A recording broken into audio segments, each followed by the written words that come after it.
Today's show is sponsored by the ABV Barrel Shop. The ABV Barrel Shop is located in the St. Louis metro community of Arnold, Missouri. The ABV Barrel Shop is focused on one thing, single barrels. Best of all, you can try before you buy. Head over to abvbarrelshop.com to sign up for their email and text distribution so you know what they have in stock, what classes are coming up, and who from the industry may be coming in to visit. The ABV Barrel Shop. It's where single barrels live.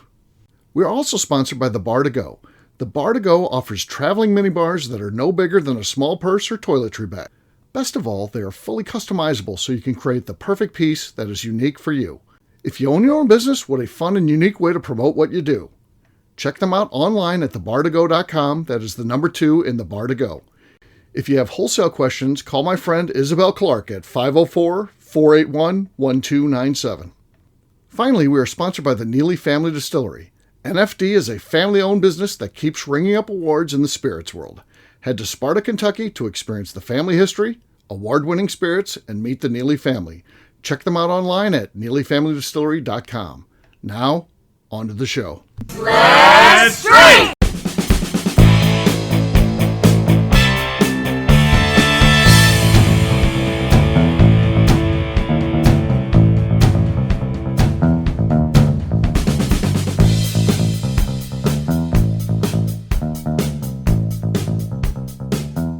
Welcome to the Bourbon Daily, the podcast about everything bourbon delivered to you every day of the week. Today on the show, we talk to Michael Steinkamp about his latest release of his company, Investment Whiskey. My name is Miss Beka Sue. Please join me in welcoming my co-host, Steve Akeley, as well as our special guests, Michael Steinkamp, Darren MacLeod, and Lenny Eckstein. Hey, gang, what's up? Howdy. Hey, y'all. Hey-o! So yes, we are going to be talking today about Investment Whiskey and what's the exciting release number 3, what that's all about. We won't preview that. We'll talk about that in the main show. But for right now, Beka said there is something she wanted to talk about. What is that, Beka? I wanted to know if anyone has opinions on stroopwafels. Or if you've ever had a stroopwafel. Or if you don't had a know what I'm talking about. I don't know what you're talking about. Oh. Darren, you know what I'm talking about? Yeah. Lenny? Yeah, I've had them. Yeah. Pretty solid. Darren, what do you think about stroopwafels? And also, when did you first learn about stroopwafels? I learned about them when I was in a grocery store, and I was like, what the hell are these? As I was putting them on the shelf, I was like, oh, that's interesting. That's a stroopwafel. I'm thinking of the right thing, right? It's like the thing you're supposed to have with your coffee. You put it over the cup, and it's like a little hard cookie, and that softens it a bit. I think I don't know. I have no idea what their purpose is other than that they're delicious. Yeah. Okay. And I just saw them once. This has been since I've been in Kentucky. And I saw it and I was like, what the fuck is a stroopwafel? I want to say that Phil Collins somehow told me about them, but it could just be like a weird memory I have. So the idea is you cook it with hot coffee? You don't have to cook it, I don't think. Right. But it's almost it like adds to it though if you do. It's like a crepe almost, but like a waffle crepe. Okay. Mm-hmm. And then there's but they're super soft. Like they look like they'd be like as firm as can be, but they're like super soft on like in the middle of them. And they usually have like caramel or some sort of like vanilla sauce. I'm in. And they're good. And they're just they're so thin little cookies, and you're like, oh, that looks like it's to be a hard crunchy cookie, and you bite it, and it's just like it's so soft. And amazing and decadent. And then I found out that they have mini stroopwafels that are like the size of like $50, and they're just little mini ones in a little bag, and so you can just pop those while you're for espresso when you're having espresso. Yeah, there we go. And I keep seeing like different things about stroopwafels in like weird places, and they're just. I think that you would like them a lot, Steve. You need to keep sounds good. And it's also the weirdest name ever, a stroopwafel. Is it in the cookie aisle? Is this a frozen item? What is this? It is in the cookie aisle. Cookie aisle, okay. And also you'll just see it like in the weird section before you check out sometimes. Oh, yeah. And like in a gas station right at the very front. And it'll just, I'm in. it says stroopwafel. And you're like, what the fuck is a stroopwafel? Yeah. It's literally what I did, and then on my break, I was like, I'm going to eat one of these. I'm like, they're really yummy. And then I read about them. And if you evidently, like, you warm them up with a little bit of coffee, you just put them on there for like a minute, and it warms it up, and it makes them 10 times better. I didn't even know that. Yeah, they go perfect with coffee. I mean, text It the makes ward and sense. send her out to the grocery store right now. So I'm prepared You for should, tomorrow. because if you I'd love don't that if I know, told her that. Yes, yeah. if you don't know or you haven't had a stroopwafel, and I found them in North Dakota too, so I know it's not just like a Kentucky thing or something. And I Right. think they must be like, I don't know, are they like Swedish? Yeah, they're Dutch. one of Sounds those. Swedish. Sounds Swedish. Apparently No, it's not Dutch. Swedish. Stop Yeah. spreading false fake news. What is it? Dutch, they're Belgian. according to Dutch. Google. Oh. And Dutch, stroop, Belgian, same thing. stroop means syrup, so it's a syrup waffle. Typically, it says 2 layers of sweet baked dough held together by syrup filling. But then there's all kinds, like you said, caramel and chocolate and everything else. Yeah, And it's interesting. I How did think I so. never Are they, know like, about fresh- this? End the show and just I go get some of these. Yes. End the show now. I'll go to this grocery store. like this would be a good name for a whiskey too, for like for Oh, a that's a single great barrel, call. because like Ah, yeah. stroopwafel, because That it is makes good. sense. It's like a waffle and like caramel or like whatever kind of syrup in it, Right. and it would be a really cool name for a single barrel. It would be too long for one of our single barrels because like we don't only have that much space to write. Get smaller handwriting. We really can't. And stroopwafel is a long word, but I'm throwing it out there to anyone else who does that names their single barrels. Stroopwafel would be a really cool fucking name, and So that's a single word, stroopwafel? it's one word, stroopwafel. Okay. Yep. Okay. Yeah. Okay. Yeah. No, never heard And of they this are- until now. Now I'm If going to you be all see over. them in the gas station, I'll be a just buy one. stroopwafel expert. Yeah. If you see them in a gas station, buy them because I guarantee that you will love them because All they're right, just I'm like on it. soft. Yeah. And I won't let the warden have it because she doesn't drink coffee. I'll be like, no, you have to have it with the you coffee. have to have coffee. I'm sorry. You can't have this. I think they'd be The good only with ones ice I've ever cream. had weren't gas station derived. There was a bike shop / bar across the street from Deerhammer for a while, and the guy that was one of the owners was like a former professional bike racer who raced in Belgium, and he was all about these waffles. So he came back and opened this bar and bike shop and was way into coffee. So they made awesome coffee, espresso drinks, whatever. But he made these waffles, but they made them like not, I don't know. I've never had the ones at gas stations or where, like at the checkout. I've seen them at some grocery stores. I'm sure they're awesome, but this guy just made them to order. And they're fucking delicious. Yeah, Really? they're really good. Yeah. I think he brought how'd over that go out of the business? waffle press maker, whatever. Yeah, I from feel like you have to Belgium. have like some sort of special machine for them, right? Yeah, I mean, I think so. Like the yeah, stroopwafel maker? I don't know that That's you what it's could called, a rig stroopwafel something maker. more like less specific, but that's what he did, and they were really fucking good. Kind of wish he still had Right. them. Mike, are you looking up a stroopwafel maker? I am. It looks like a traditional waffle iron, though. Okay. Yeah. They're like gotta they be come out like that Thinner. big. Yeah, thinner and smaller. Not Yeah, that- they're like they are thin. Like they are the ones super he thin. made weren't like crazy thin. They were thinner than like an Well, Eggo. they're like half. They're I don't know, like they're like the thickness of. I know. Yeah, they're definitely half of an Eggo at least. I know what you're talking about. Yeah. Like, Oh, there's the a ones that you buy that are wrapped in a shop Yeah. where they're like made at a Stroop wafflery and shipped out. Sure. I think they're Sure. slightly different than Mhm. the ones that are like authentic. That's you fair. you need Yeah, a but Belgian similar. cookie iron to get it done. A that's Belgian what- cookie iron. There you go. Go to your retailer, your Belgian cookie Not iron Swedish. retailer. Amazon, $114. Okay. Make one. I think that like a bourbon cream in the middle of some sort, like a bourbon yeah. caramel. And I a think we need Oh. one in the speakeasy, Steve. That would be cool. Yeah. Yeah. stroop waffle day. Yeah. Do you need an injector then to get the filling in there though, or I something? think you put the batter down, the sauce in it, and then you put batter on top maybe, and then like squish Okay. it. All right, I would maybe. guess would be the. That's what the it way looks to do like. it. Yeah. Okay. Okay. And then it's just soft in the middle. It's not crunchy. Like there's a little bit of a crust on the very top, but it's like perfect. So right when you bite it, it just like crisps like right into it, and you're just right into the softness, and it's just a delight when you eat them. Yeah. Go You ahead. could bring two great desserts together and make gooey butter Stroop waffles. Yeah. Oh yeah. Oh, That would be killer. That would be. Then we just claim it in St. Louis. I like that we all said invented ooh ah when you said ooh. Great idea. this. Right. Right. Yeah. Somebody's doing it Genius right. idea. You could have like That's stroop great. waffle, like like chicken and waffles, but you can have a chicken and stroop waffles. Yeah. I feel like we haven't explored waffles enough in this country. There's some good things. You ever get the ones that have like the sugar crystals in them? You know what I'm talking about? No. Ah. No. I don't know what those are. Every once in a Pop while, Rocks? It's no, it's like sugar crystals. I don't know. who Crystal makes those. waffles? It's like crystal waffles. Yeah, yeah. From the land of crystals. Huh. So Sounds Dawn like some Wheat shit would like love you would those. try to eat She for loves dinner. crystals. She doesn't like to talk about it to the public. She won't like those. Steve, what do you think about Eggo waffles? Eggo waffles? I don't hate them. I haven't had them in many, many years. College would have been like the last time I had the Eggos, but I didn't hate them when this is easy.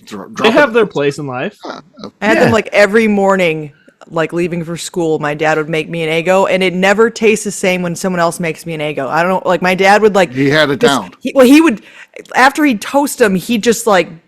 He'd put the butter on them, and when he put the butter on, he like kind of destroyed it, but didn't at the same time. And I don't know what he did, but they just were like the best Eggos ever. However, he destroyed them in the process of making them for me. Were just the tastiest Eggos. Did you my ever life. do, Becca, Eggos with ice cream in the middle?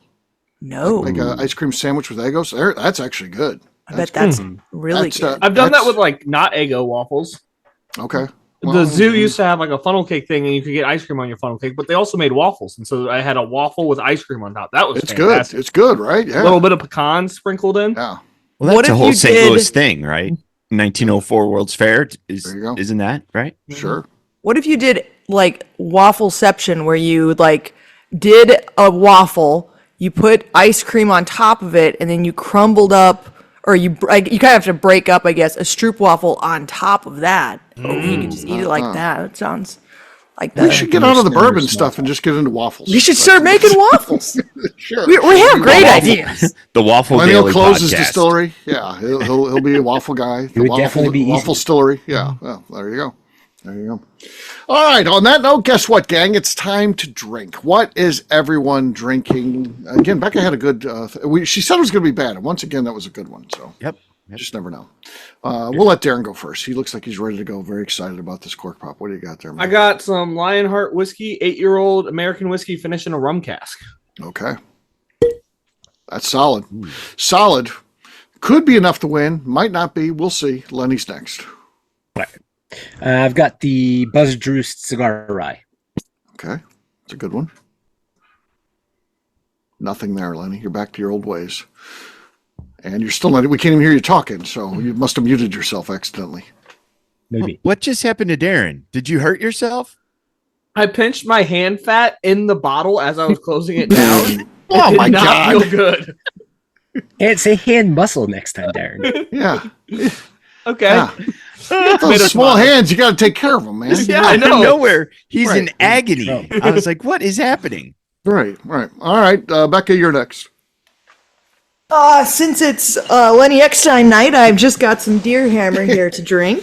That's tomorrow. That's the next. Oh, sorry. I just meant It's all week. dedicated to though. Steinkamp. All week. It's a Oh, sorry, it's Steinkamp night. Well, I don't have investment here, so.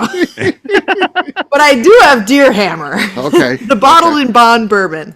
Right. Oh, I think we have a new leader. She took over the lead. All right, I'll go next. I've got Tommy's Malted Bang Dog. I think this could be good. It's pretty full, so let's see. What I was don't know when the that last word time I you opened this. What's that? What was that word you said? Tommy's Malted Bang Malted Dog? Bang Dog. Bang Dog? Yeah, yeah. Have you ever met Nick Moss? Oh, he's pretty crazy. And yeah, he's gigging his dad there. So Tommy Oh, yeah. Okay. I know who you're talking about. making fun of his dad. So he's very loud. His dad's very loud. So, all right, here we go. That was decent. Not as good as Becca's. I forgot. You see, it's Lenny. So there you go. That saying goes with it then too. Since he made fun of his dad on the label. So yeah. Got to get my pour out of there. Sorry about that. Steinkamp, your last but not least. Sticking with the rum theme, I have the Old Jet Brothers finished in Barbados rum barrels. Okay. Nothing there. Nothing. Nope, nothing on my end either. Cheers, gang. Cheers. Here's All right, we'll take a quick break, and then when we come back, we're going to be talking about Investment Whiskey's latest release. We'll do that in just a few.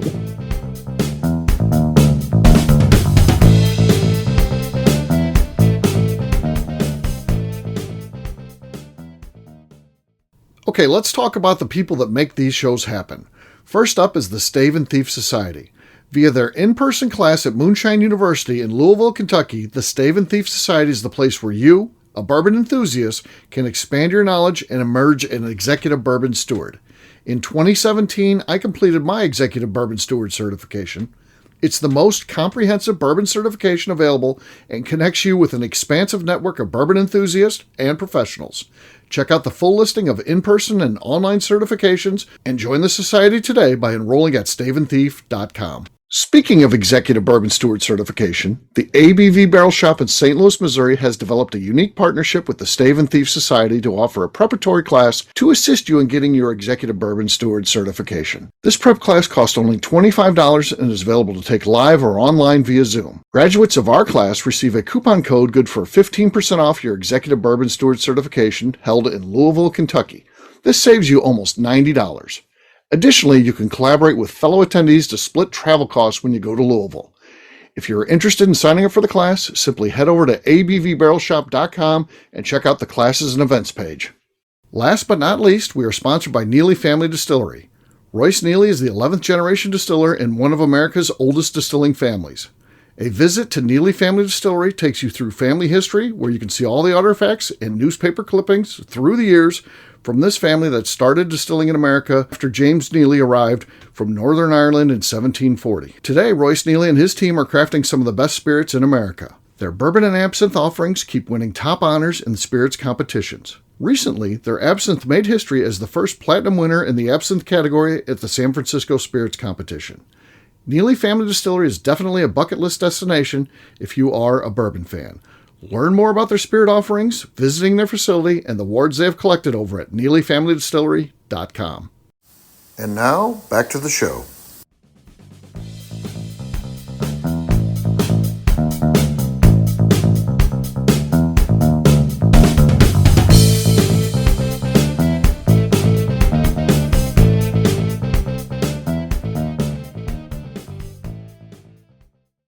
This is Freddie Mills, and you're listening to the Bourbon Daily.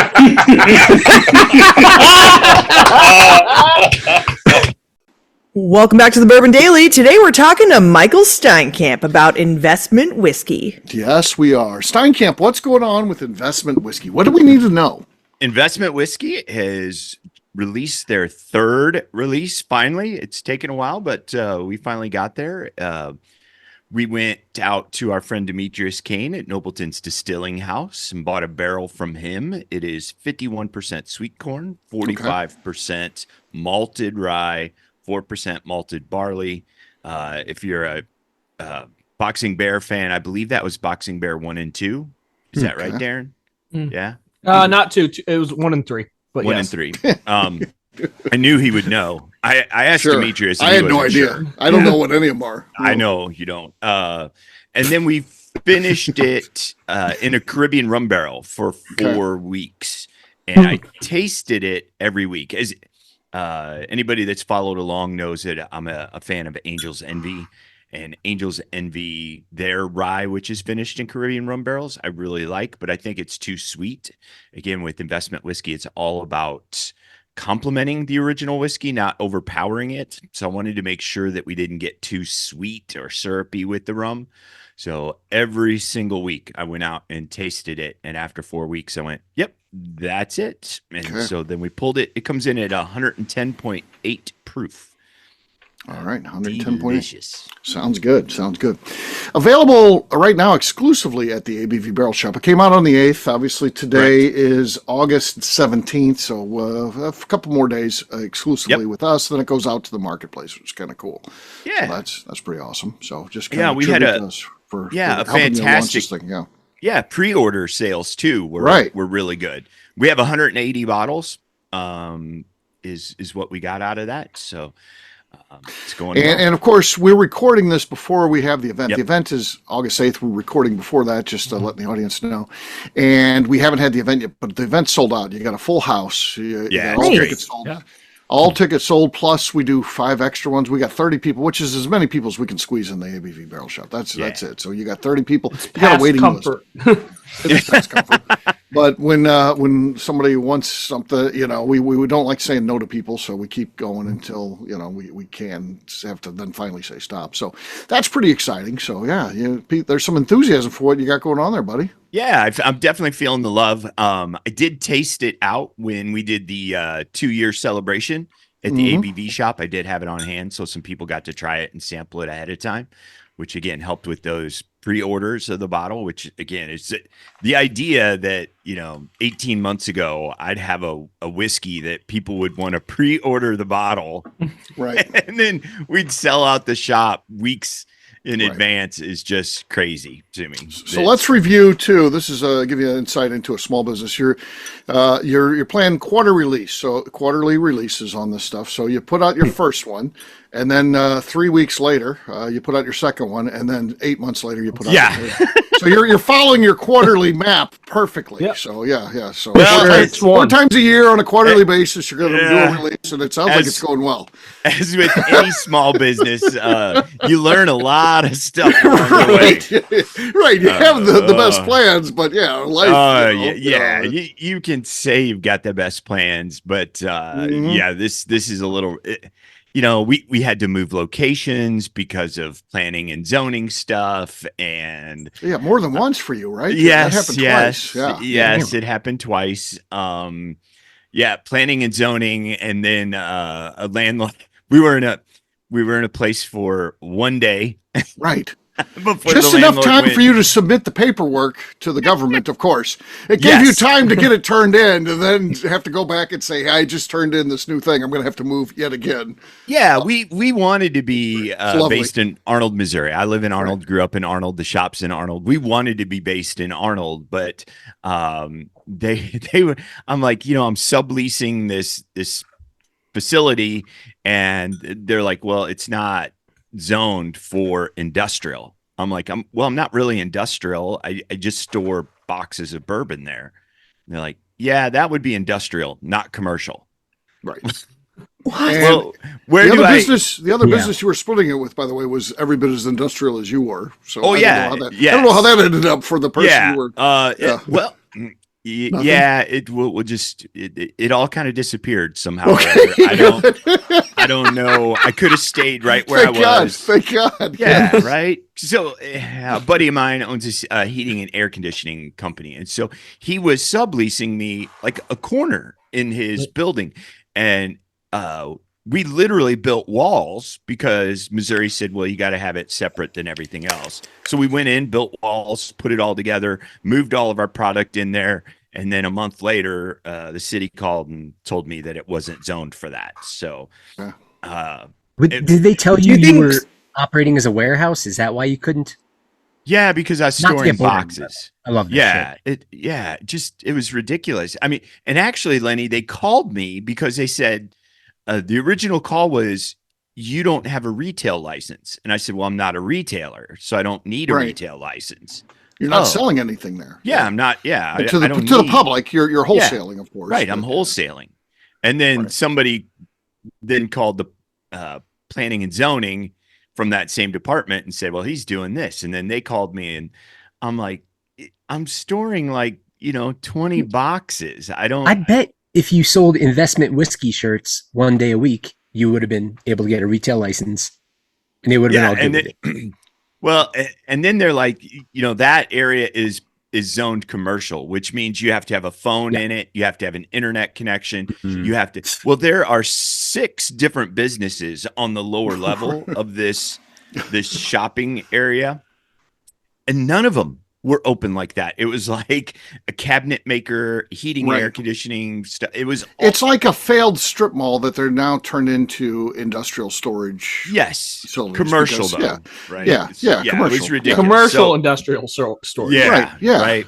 So I said, all right, I'm moving. So then I found another spot that was industrial, for the Missouri people in the Westport area. So about 30 minutes northwest of Arnold. They're like, yeah, we have an extra office. You can put your stuff in there. So I fill out all the paperwork for the feds, and then I fill out the paperwork for the state. I also move my insurance. And we were in there for a day, and they said, yeah, this isn't going to work out. We're getting ready to sell the business, and we can't have you in there. So then I had to go pick up everything and move it again. And that's when Demetrius stepped in, and now we lease space from Demetrius. Nice. Yes, very nice, right? And then so that's all finally said and done. It was interesting. Our insurance person was like, "Hey, I need to audit your new space." I'm like, "Well, it's a pallet in Demetrius's warehouse." Yeah. Okay. So he went out and looked at the pallet.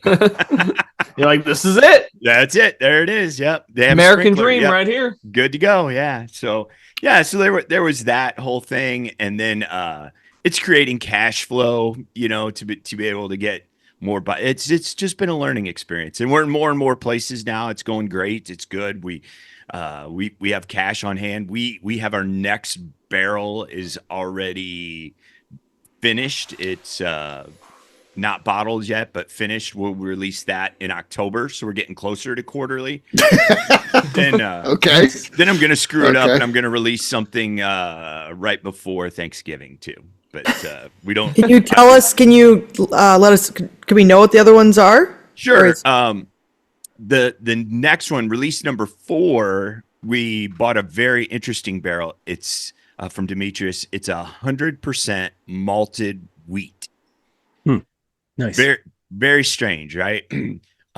It's got that sweet wheat taste, but not over the top sweet. And again, as there's nothing new, and I'm just ripping people off, I wanted to make a Super Maker's Mark 46. So we took French oak staves that were only toasted, not charred, and we dropped French oak staves into that barrel for 2 weeks. So that was a whole thing too, trying to find, all right, how I need French oaks. I want to find just French oak staves, and they've got to be cut to fit into the barrel.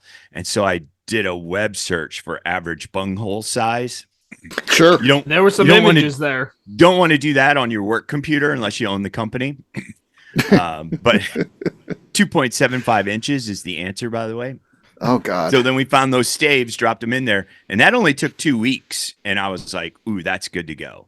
And it's real sweet up front, and then that toast and that oak comes in at the end. We're waiting for label approval on that, and then we'll get it bottled up. And that'll go, like I said, around October 1st or something. And then for November, right before Thanksgiving, I want to do a maple syrup finish. Okay. So Do you Sounds write the ABV in on the label, or is it printed? As We it is? write. That's a You funny not- question too, Lenny. Yeah. Let me tell you why. Because the labels came in last week, and that was interesting too, because you go back and forth. It is, you guys know, you go back and forth trying to get your labels approved. Got all that finally done. So for those that don't know, when you submit your label for approval, you have to have like 50% ABV, 110 proof or 100 proof on it, right? When it gets submitted. And then we write ours in. That way our label's evergreen, right? We won't have to go back and reprint them if we do another barrel like that. Because the other thing is, with our limited runs, everybody wants 250 minimum when you print a label. Well, I only need 180. So now I got 70 labels that maybe I can use at some point in the future. So when the labels arrived last week for us to bottle it up, instead of having blank spaces, Lenny, they say 50 and 100 on there. Fuck. And they said, yep, that's our mistake. We screwed that up. Nice. Yes. So they're going to reprint them, but that takes 9 days. And that means I missed my opening at the ABV Barrel Shop. So my wife, the art teacher, went and got some whiteout and whited out all the 50s and the Holy 100s fuck. and then rewrote it. We only did 48 bottles like that for the release at the shop. And then we'll get new labels and have a labeling party eventually. Yeah. We've done that before too, Mike. So Yeah. don't think like, oh my God, look at us. We've done that. Yeah. We had someone that wrote the labels once, and they put they swapped around the ABV and the proof, Yeah. ooh, and so it looked really fucking stupid, obviously. Right. And they had wrote all of the labels for Of course. So I think we had like 220 bottles, and we had to read. Royce had a fucking conniption about it, obviously. Sure. Right. As people do. So yeah, say because that's a lot of money. 220 labels to like throw away is kind of a big deal. Yeah. And so we just whited them all out and wrote them on top of it because like it is what it is. Like, I mean, you're going to screw up a couple labels when you're writing them and like, so be it. You throw a few out. Right. But 220 is a lot of labels to throw away. And just so our listeners know, like our label, depending on what's on it, is between $6 and $8 each. Right? Yeah. God damn. Yeah. Yeah. Ours we are like use 60 cents.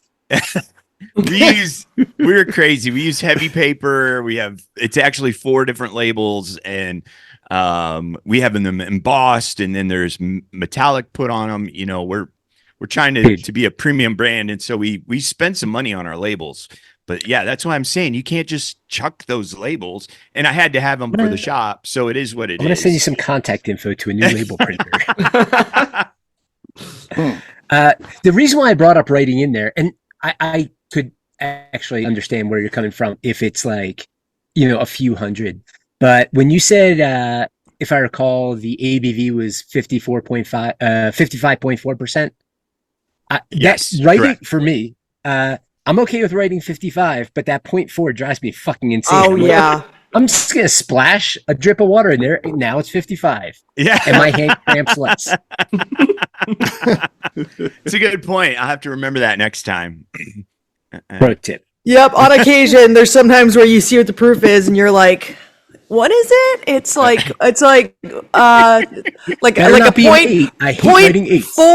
4, Really? like point 45 or something, like some dumb shit. And you're like, Yeah. we need to adjust that. Just Would 111 be the perfect proof? it is. 111. 111. All whiskey should be 111. 111. Yeah. Because it's easy Because to when write. you're Right? writing That's them a lazy in, man proof. it's a nightmare when you're writing stuff in and you're like, oh my God, I got to put Remember these that. extra numbers on. I'm like, holy shit, that's 111 proof. That's the proof. It's still stout enough, you know. It's nice. Oh, sure. It's a nice Yeah. proof, but It's great. Yeah, so I think we'll try to Yeah. make 11. Again, it's all lessons learned, and we're getting it figured out. It's awesome. We've got a fun in like February or March of next year. We're going to do a collaboration.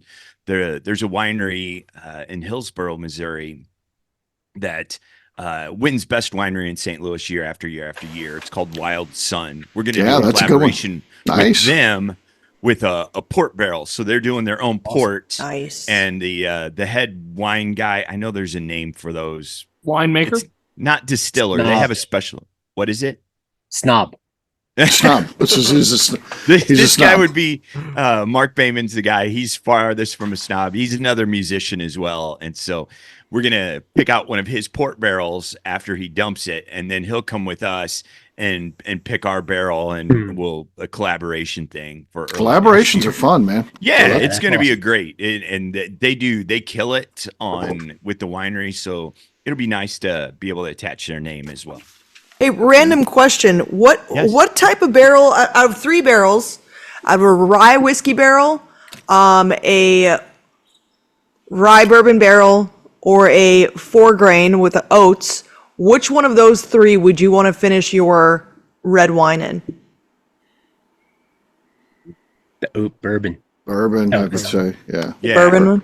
Just the I'm rye guessing. bourbon? Yeah, Bourbon. I'm not a wine guy at all, so We had someone that was like, I need a barrel for my wine, and they were like, which one should we get? And we were like, I don't know. What was the first one you said? Rye whiskey. I would go with the oat bourbon personally, because I mean, I would think that would work out well. yeah. I don't know that I want to do the rye Got the whiskey. I think that one of the bourbon Yeah. ones would probably be the best. Yeah, I don't think the rye whiskey would be the way to go. There's certainly ones rye goes well with, but I don't know about that. So, yeah, you don't want to add that mint. If your rye's got the Right. mint in it, that wouldn't probably pair well with red wine. Yeah. I don't think my wife would like that. She's a big red wine drinker. So. oh, okay. That's how you decide what's Now we what's the way to know. go. Now we know. That's the secret sauce. Yeah, Brandy Steinkamp. She's making it yes. happen. Absolutely, it is 100%. She's the brains and the palate behind this whole organization. Yes. So Mike actually has nothing to do with it. It's just all Brandy. He just acts like the face. Brains, palates, looks. I don't know what Steinkamp's contributing here. The mouth, I guess. She doesn't like to talk. There you go. Yeah, she's an introvert. Like, like the warden. When you're married to an introvert, they could do so many things, but the ability to talk to people messes them up. They could rule the world. Introverts would rule this world. But they don't even want to answer the phone. So fucking true. I had to bail her out again the other night after Jim's thing. You were still on the speakeasy side, and then I went over to the shop side, and a couple people started coming over, and it was just me and her in there, and she looked at me like, "Don't make me pour behind the bar, Michael." Behind the bar, I was like, I got it. So I just took over again. It worked out fine. Right. Yeah. So my wife, very intelligent, but man, she doesn't want to talk to people. So it works out well for me. That's what I bring to the table. And for our listeners, not like mean doesn't want to. She's just an introvert. That's right. Yeah. Small talk is torture for them. Right. Where. Yeah, they'll talk to people that they know. And then once she gets to know someone, like this group, she's very Amy chatty. doesn't stop talking when I talk to Amy. She's very, very chatty for a group once she knows you. It's just a matter of it's hard for an introvert to get to know someone. So the worry about that that they're going to get engaged in small talk, and that's where they struggle. I don't know what the hell to say. How about the weather? Small talk. It is an interesting skill to have. Small talk is right. So, well, Steinkamp, it's been exciting to see the progression of the company, and I like it. So it's cool. It's cool what you got going on. I'm glad to see. It just seems to be some good stuff happening for you. It's good. You're getting more stores. You're getting interest in the product as there's excitement about a new product coming out. I think that's good. The collaboration thing, I also think that sounds fun. So keep going, man. It's fun, right? And What we want to break even, we're making whiskey that we like, and if we make a little money, that's all right too. But that's not why we're in it. And as long as it's fun, we'll keep doing it. And it's a lot of fun right now for sure. On a small company like you have, and your company is small. Yes, if you can break even, you're doing really well, and then continue to invest in it and grow slowly over time. You can build it into something that's really cool and actually worth something. And I think that's where we're at. And and it's the same thing you said last week at the shop. It's a legacy thing, right? That eventually my son and my nephew take it over, and then they roll with it, and it's a cool little piece. It's fun. Hopefully we get to the place where we can build our businesses up where we're getting checks sent to us at our houses in Florida. That's the ultimate thing. Where we're down at the beach. We got this community. In the winter months. Yeah, Royce and Becker are down there. Lenny's down there. Steinkamp's down there. The villages. You guys just moving into the villages. No, driving our golf carts. Syphilis, but yes, golf carts is a good idea. I like golf carts. Yep. And we're all just hanging out there, and people like Darren, they still have to work because they're young, and then they send us checks because they're managing our businesses. That's key. That's key. We're playing canasta, having stroopwafels. Yes. There we go. Has anyone played canasta this century? I don't even know what that is. I don't know what it is either, but I'm not sure. So there you go. We'll wrap this one up as we always do by talking about where people can find us. Let's see. Oh, man, our notes are messed up there. I got to be first, I would think, in this group, right? Oh, no, we'll make Darren go first. Okay. He gets angry. You can find me on Instagram at Bourbon Adventures.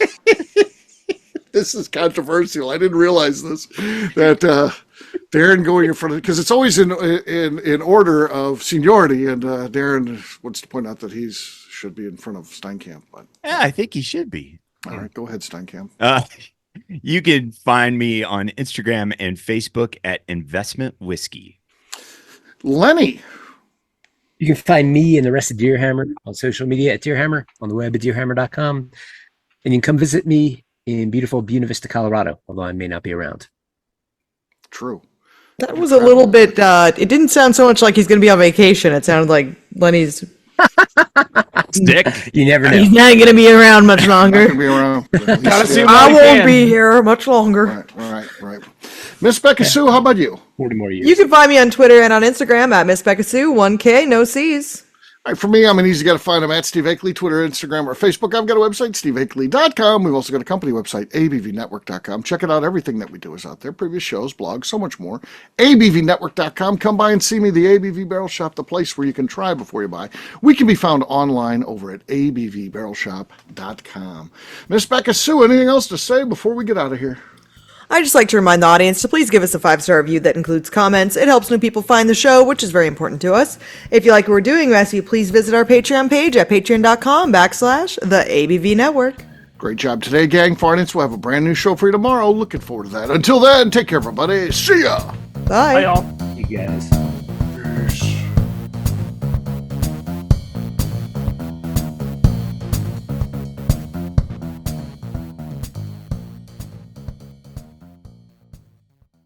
Before we let you go, let's talk about one last thing. The ABV Barrel Shop in the St. Louis community of Arnold, Missouri. The ABV Barrel Shop is focused on a couple of things. First of all, single barrels. We are the place where single barrels live. We go to distilleries, taste through the whiskey, select the best barrel, and have it shipped to our store where we present it to you, our customers, by allowing you to try before you buy. We're also known for the classes that we have in our education center in the store, as well as the events we have with industry professionals from the bourbon business. If you're in the St. Louis area, please come by and visit us at 6 Fox Valley Center in Arnold, Missouri. Or at a minimum, at least sign up for our email and text distribution so you know exactly what's going on in our shop over at abvbarrelshop.com. This is Steve Akeley, owner of the ABV Network, signing off. We thank you for listening to our programming and truly appreciate your support. The Bourbon Daily is part of the ABV Network. For more information or to become a sponsor, please visit abvnetwork.com. Thanks for listening and cheers. This has been a Steve Akeley production.